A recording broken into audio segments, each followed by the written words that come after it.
আসামলজি চেনেলটোলৈ আপোনালোক সকলোকে স্বাগতম জনাইছো। আজি ভিডিঅ'টোত 2024 বৰ্ষত অনুষ্ঠিত কৰা আইপিএলৰ বিষয়ে উল্লেখ কৰা হ'ল। 2024 বৰ্ষৰ আইপিএল অৰ্থাৎ ইণ্ডিয়ান প্ৰিমিয়াৰ লীগ যোৱা 22 মাৰ্চৰ পৰা 26 মেলৈকে অনুষ্ঠিত কৰা হয়। 26 মেত অনুষ্ঠিত হৈ যোৱা আইপিএলৰ ফাইনেল খেলত কলকাতা নাইট ৰাইডাৰ্ছে ছানৰাইজ হায়দৰাবাদক পৰাজিত কৰি এই বৰ্ষৰ চেম্পিয়ন হয়।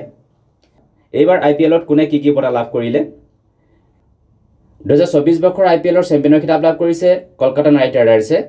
কলকাতা নাইট ৰাইডাৰ্ছে প্ৰাইজ মানি হিচাপে 20 কোটি টকা লাভ কৰিছে। আনহাতে ৰানাৰ আপ হ'ল ছানৰাইজ হায়দৰাবাদ। ছানৰাইজ হায়দৰাবাদে প্ৰাইজ মানি হিচাপে 12.5 কোটি টকা লাভ কৰিছে। Most valuable player of the ছিজনৰ বঁটা লাভ কৰিছে কলকাতা নাইট ৰাইডাৰ্ছৰ খেলুৱৈ সুনীল নাৰায়ণে। সুনীল নাৰায়ণে প্ৰাইজ মানি হিচাপে 10 লাখ টকা লাভ কৰিছে। আনহাতে অৰেঞ্জ কেপ লাভ কৰিছে ৰয়েল চেলেঞ্জাৰ বেংগালুৰুৰ খেলুৱৈ বিৰাট কোহলীয়ে। আইপিএলত অৰেঞ্জ কেপ সেইগৰাকী খেলুৱৈক প্ৰদান কৰা হয় যিগৰাকী খেলুৱৈয়ে গোটেই ছিজনটোত সৰ্বাধিক ৰান সংগ্ৰহ কৰে। 2024 বৰ্ষৰ আইপিএলৰ ছিজনত বিৰাট কোহলীয়ে সৰ্বমুঠ 741 ৰান সংগ্ৰহ কৰে। বিৰাট কোহলীয়ে প্ৰাইজ মানি হিচাপে 10 লাখ টকা লাভ কৰিছে। পাৰ্পল কেপ লাভ কৰিছে পাঞ্জাৱ কিংছৰ খেলুৱৈ হৰ্ষল পেটেলে। পাৰ্পল কেপ সেইগৰাকী খেলুৱৈক প্ৰদান কৰা হয় যিগৰাকী খেলুৱৈয়ে আইপিএলৰ গোটেই ছিজনটোত সৰ্বাধিক উইকেট সংগ্ৰহ কৰে। হৰ্ষল পেটেলে সৰ্বমুঠ 24টা উইকেট সংগ্ৰহ কৰিছে।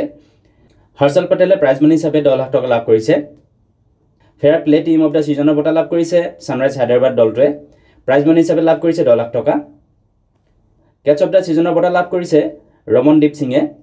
ৰমনদীপ সিং হৈছে কলকাতা নাইট ৰাইডাৰ্ছৰ খেলুৱৈ আৰু প্ৰাইজ মানি হিচাপে লাভ কৰিছে 10 লাখ টকা। মষ্ট ফ'ৰ্চ অফ দ্য ছিজনৰ বঁটা লাভ কৰিছে ট্ৰেভিছ হেডে। ট্ৰেভিছ হেড হৈছে ছানৰাইজ হায়দৰাবাদৰ খেলুৱৈ। 2024 বৰ্ষৰ আইপিএলত ট্ৰেভিছ হেডে সৰ্বমুঠ 64টা ফ'ৰ কোবাইছে। ট্ৰেভিছ হেডে প্ৰাইজ মানি হিচাপে লাভ কৰিছে 10 লাখ টকা। মষ্ট ছিক্সেছ অফ দ্য ছিজনৰ বঁটা লাভ কৰিছে অভিষেক শৰ্মাই। অভিষেক শৰ্মা হৈছে ছানৰাইজ হায়দৰাবাদৰ খেলুৱৈ।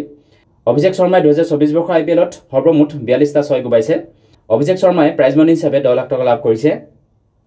আল্টিমেট ফেণ্টাসি প্লেয়াৰ অফ দ্য ছিজনৰ বঁটা লাভ কৰিছে KKRৰ খেলুৱৈ সুনীল নাৰায়ণে। সুনীল নাৰায়ণে প্ৰাইজ মানি হিচাপে 10 লাখ টকা লাভ কৰিছে। বেষ্ট ষ্ট্ৰাইক ৰেট এৱাৰ্ড লাভ কৰিছে দিল্লী কেপিটেলছৰ খেলুৱৈ জেক ফ্ৰেজাৰ মেকগুৰকে। প্ৰাইজ মানি হিচাপে লাভ কৰিছে 10 লাখ টকা। ইমাৰ্জিং প্লেয়াৰ অফ দ্য ছিজনৰ বঁটা লাভ কৰিছে নীতিশ কুমাৰ ৰেড্ডীয়ে।